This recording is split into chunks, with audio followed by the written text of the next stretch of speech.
Stephen, thanks for leading those songs.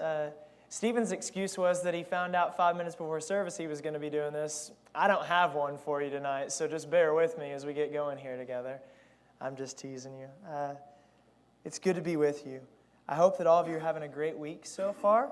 I know that it's been cold. Believe you me, my soccer kids out on the practice field today were feeling it. It's reaching the weather where I'm just as likely to have a kid crying because they got hit with the ball as they are that they got hit by another student. When the ball gets cold, it's pretty hard on them. And I know that last night we just missed out on some snow, although I heard some folks talking about getting a little bit of it. I didn't see it. Made me a little bit sad, but all the same, there's still quite a bit for us to be thankful for this week, and we praise God for that. Whether you're watching with us online tonight or you're here in person, I pray that God has given you a spirit of peace this week and that He's been able to show you His hope and His salvation for the world through the things that you've seen. As we begin tonight, we're going to be continuing, as Stephen said, in our study that we started a few weeks ago called A Fish Out of Water.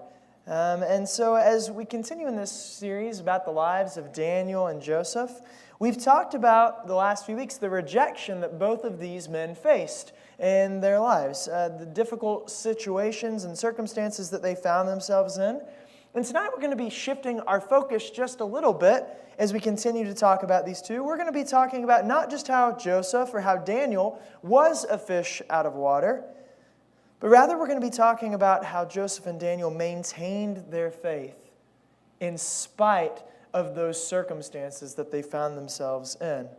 Not only that, but we're going to see over the next few weeks how both of these men thrived in their new homes, even though we know that they rather would not have been in them. And I want us to ask, how did they manage that?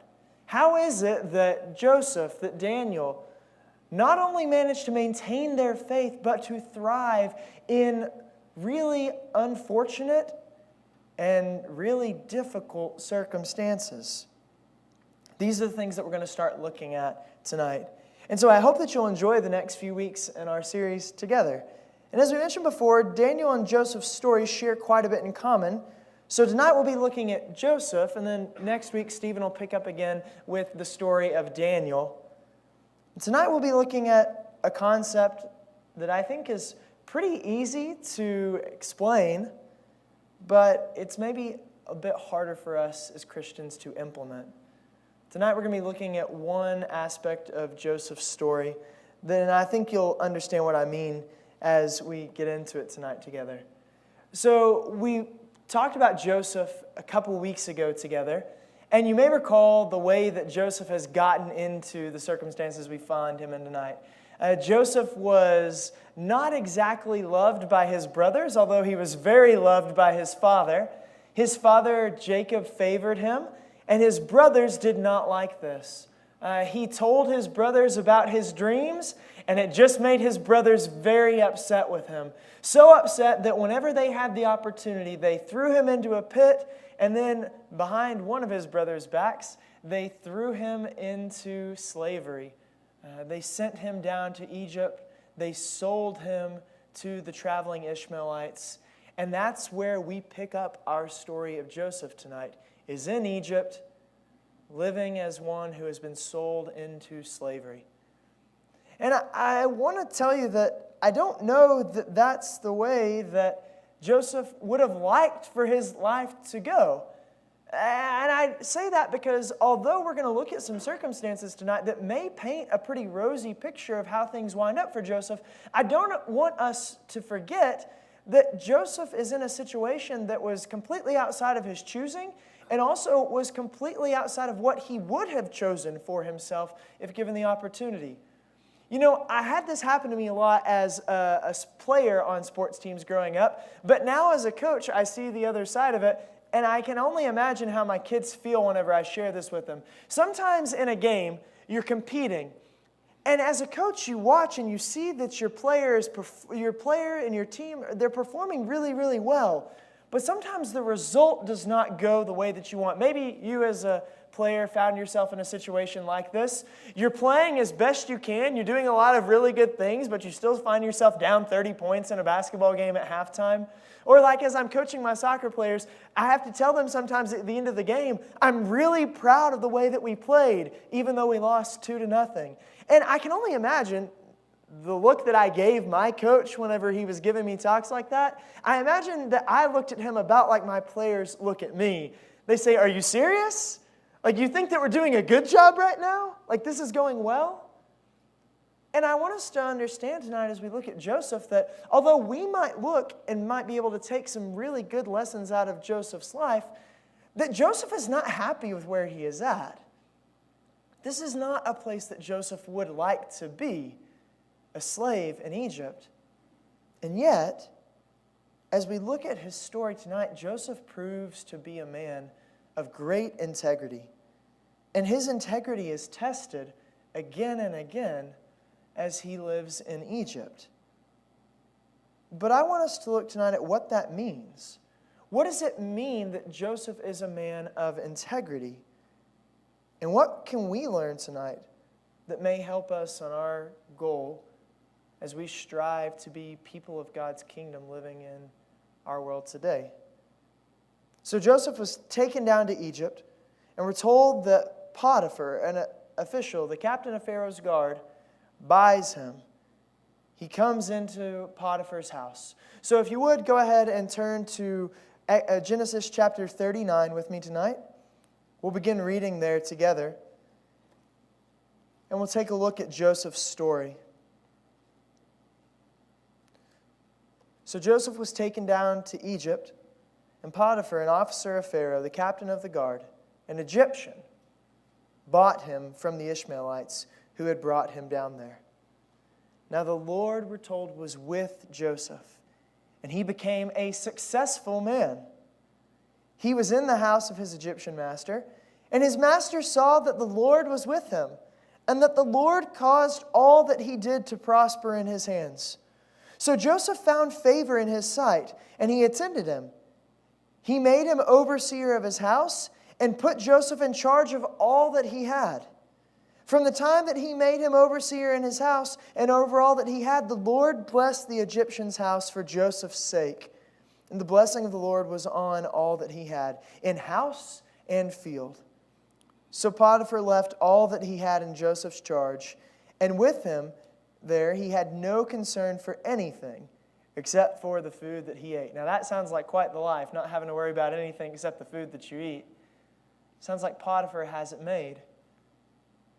And I want us to look at Joseph's integrity here as he's tested in his first test. And that is, as we've already talked about tonight, it's not like Joseph wants to be in this situation. And how might you or how might I act whenever I'm put in a situation like that? If I found myself in a situation like Joseph's, or if you found yourself in a situation like Joseph's, we might be tempted to just give up on what's going on. We might be tempted to kind of be bitter. And instead of, say that I find myself in this situation, I'm in a place that I don't want to be, instead of giving my best, I might be tempted to just give my worst. Or at the most, I might just kind of be apathetic towards my new role or my situation. Maybe you found yourself in a new role at the job before that you didn't want to be in. How does that tend to go for us? Well, maybe we aren't quite as motivated as we were before, right? There are a lot of situations in which when we find ourselves in a place we don't want to be, we might be tempted to resent the place we've come to be, and we might do less than what's really expected of us. And in this situation, one could hardly blame Joseph if that were the route he chose to take. But look at what he does. He's put in charge of Potiphar's house. And under his care, under his charge, everything that Potiphar has prospers. And yes, that is because God, as we're told, is with Joseph. And he helps those things to prosper. But let's not undermine what Joseph is doing here tonight. Joseph is doing his best in a very bad situation to make sure that the things that are under his care are well kept. So much so that Potiphar continues to give him more and more until finally Potiphar's basically allowing Joseph to run his house for him. Everything that Potiphar would have to manage for himself is now under Joseph's care, so much so that all he has to worry about is the food on his plate. Joseph, when he could have done less, or when he could have chosen to be apathetic, he shows his integrity in that he still gives all the things under his charge his very best.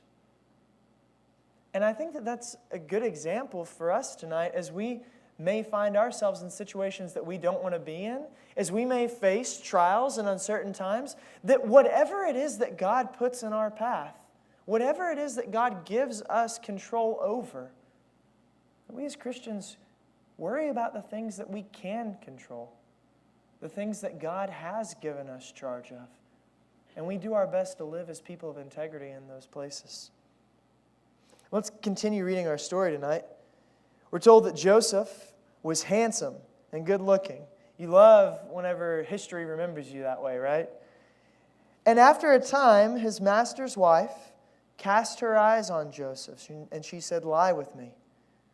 But he refused, and he said to his master's wife, "Look, with me here, my master has no concern about anything in the house, and he has put everything that he has in my hand.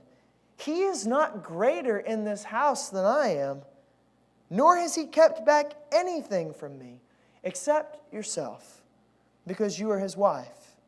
How then could I do this great wickedness and sin against God?"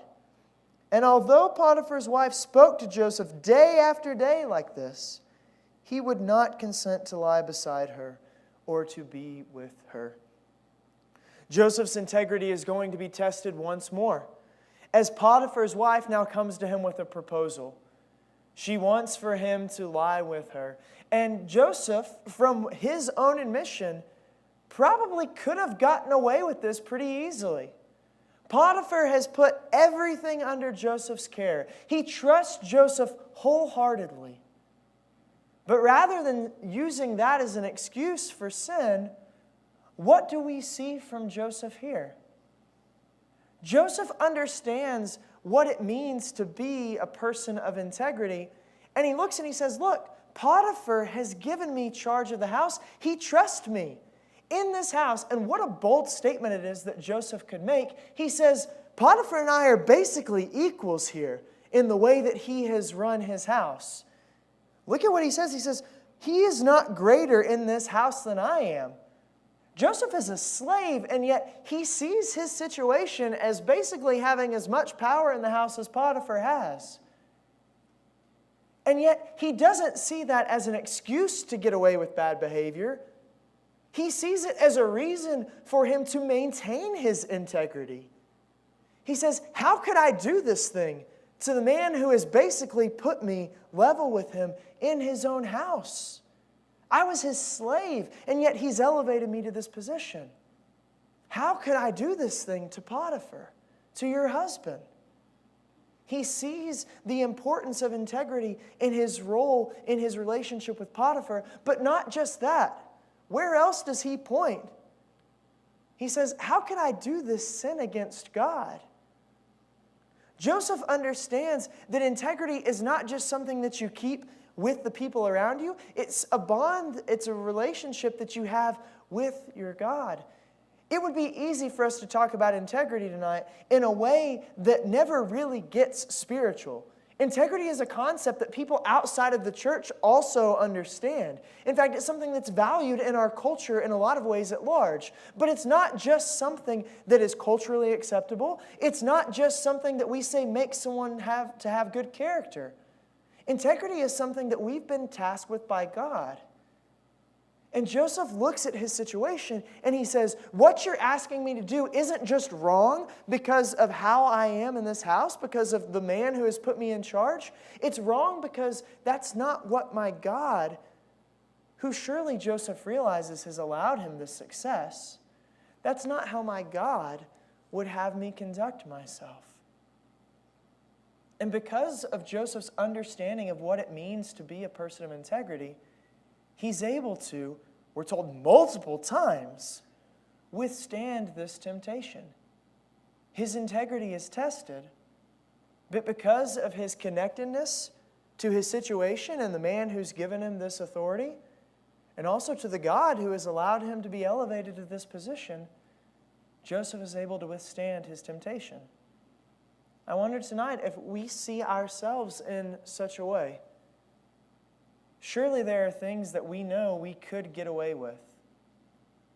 As our society becomes more and more entrenched in technology, it's far easier for us to hide the things that we do on a daily basis. And yet, it's not just the people around us that we're held accountable before. We know as Christians that our integrity is not just something that is in the sight of other people. It's something that we strive to maintain before our God. And so it doesn't matter if people view us as people of high moral character. It matters that people and our God see the character that He is looking for in our lives. Let's continue our story. And then I have a couple more comments for you. And we'll talk about, hopefully, a couple things that really impact us today. Continuing in verse 11, it says, "One day, however, when Joseph went into the house to do his work, and while no one else was there, finally Potiphar's wife caught hold of his garment, saying, 'Lie with me.' But he left his garment in her hand, and he fled and ran outside." Textbook definition of running away from temptation, isn't it? But when she saw that he had left his garment in her hand and had fled outside, she called out to the members of her household and said to them, "See, my husband has brought among us a Hebrew to insult us.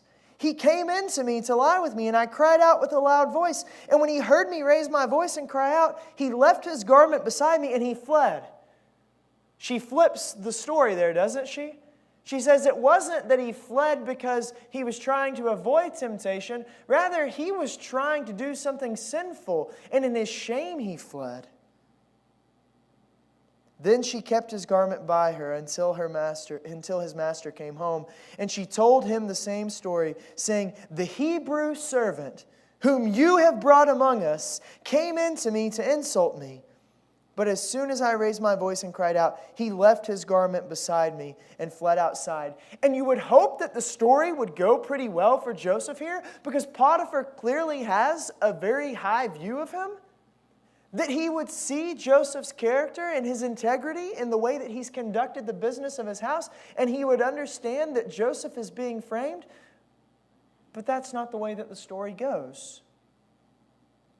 When Potiphar heard the words that his wife spoke to him, saying, "This is the way your servant treated me," he became enraged. And he took Joseph, and he put him into the prison, the place where the king's prisoners were confined. And Joseph remained there in prison. But the Lord was with Joseph, and showed him steadfast love. He gave him favor in the sight of the chief jailer, and the chief jailer committed to Joseph's care all the prisoners who were in the prison. And whatever was done there, Joseph was the one who did it. The chief jailer paid no heed to anything that was in Joseph's care, because the Lord was with him.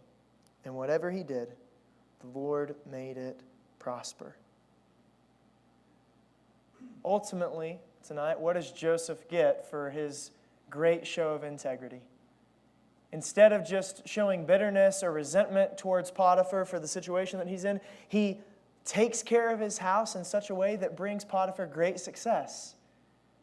Instead of falling into temptation and committing a sin that arguably could have gone unnoticed by Potiphar, what does Joseph get for these things? You know the story. Even before we read it tonight, many of you in this room knew the way that it would end up for Joseph. He winds up in jail. It goes from bad to worse for Joseph. His integrity does not get him to a place that he probably hoped it would. And yet, there are many reasons to look at what's happened in Joseph's story tonight and see that Joseph does not let that get him down. We see where we end up tonight that Joseph goes to prison. And while there, he finds himself in a familiar situation. We're told that the chief jailer took notice of the way that Joseph conducted himself. And although it's not a captain of the Egyptian guard's house, Joseph finds himself basically put in charge of this prison, where he's supposed to be a prisoner. He's in charge of all that happens in that place. And the chief jailer doesn't even worry about it, because he knows that Joseph has the Lord with him. And whatever he does, God makes to prosper. I imagine if you were to look at Joseph and say, Joseph, you've been made to prosper quite a bit. He would look at you about like my soccer players look at me when I tell them they've had a good game after getting drummed. It would be a humorous thing, I think, to tell Joseph, Joseph, you've prospered quite a bit here. First, you went from being a slave to being the head slave in charge of all of Potiphar's house. And now you've gone from just being a prisoner to being the prisoner that's in charge of all the other prisoners. You and I might not look at that and think prosperous. What a prosperous life that you're living. But Joseph's integrity, in spite of his situation, allows God to consistently work through him and allows Joseph, in a way that he probably would rather not prosper, to prosper in dire circumstances. You know, Potiphar would have been well within his right. I was reading a couple different commentaries this week. Potiphar would have been well within his right to have Joseph executed for a crime like this. No one would have thought anything about it at all if a man's slave had tried to violate his wife, that he has him put to death. Rather, what do we see Potiphar do? Is it not God who is with Joseph, even in these really challenging and difficult times? Is Joseph's integrity not something that, even though, we look at his situation and we say, it's terrible, it's awful, is it possible that because of the way Joseph has conducted himself, that even here he's shown grace and mercy? I think that when we look at Joseph's story, we can see that ultimately, although integrity does not pay off for Joseph in the short term, it will pay off for him in the long term. So let's look at what might happen later on for Joseph and why it's important. I think that we see that Joseph's integrity allows him to maintain relationships. Like in a place where Joseph could have found himself very isolated, very alone. Because of his integrity, he's allowed to build relationships within Potiphar's house, and then maybe even in ways that save his life between Potiphar and then the jailer and what else happens. Those relationships are going to be really important, as we're going to look at next time we look at Joseph's life and what it allows him to do with those prisoners that he's put in charge of. Integrity allows Joseph to keep a proper perspective. Like it would have been easy as Joseph finds himself in this role that he doesn't want to be in. Now he's kind of made it to the top for him to have a shift in perspective, to maybe become arrogant or haughty and act like he's arrived. But Joseph's integrity allows him to continue doing the work that needs to be done in the situation that he's been placed in. It allows him to keep a proper perspective. And Joseph's integrity allows him to really, I think, speak into the situations that God brings him into. And we'll see this as Joseph's story continues. But because Joseph is a man of integrity, because he maintains his integrity throughout the story, I think that it allows Joseph's words to carry quite a bit of weight. Not just in Potiphar's house, and not just in this prison where he finds himself, but even as later in the story he's going to be put before the king of Egypt himself. His integrity, the way he conducts himself, allows him to bear witness in a way that is respected and honored. And I think that the same could be said for us tonight. In our world today, it might not be that our integrity is rewarded.